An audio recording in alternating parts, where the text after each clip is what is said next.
Umaga ada ke? Kata kolektor. Takkan tak ada.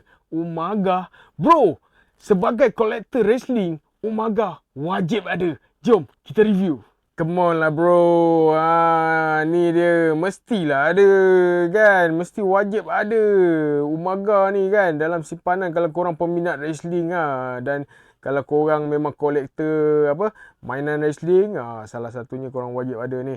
Umaga. Lawa babe. Ni rambut dia. Korang tengok. Okay. Right. Ni rambut dia. Okay, muka dia. Tengok betul-betul. Muka dia. Tengok betul-betul tu muka dia. Ni tattoo dia. Okay. Ni kat bawah ni tengok. Banyak tattoo dia ni. Nampak ni? Banyak tattoo. Nampak? Cantik-cantik pula. Dia punya tattoo tu detail tau. Okay.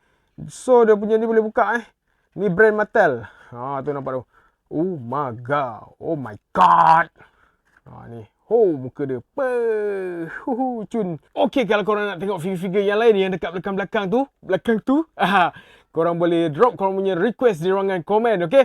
Kalau korang suka dengan baju yang aku pakai ni, baju-baju wrestling lah, tak kira apa-apa design, korang boleh tengok dekat beg kuning aku.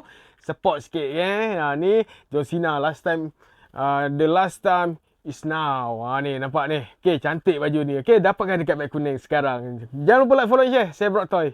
Bye-bye.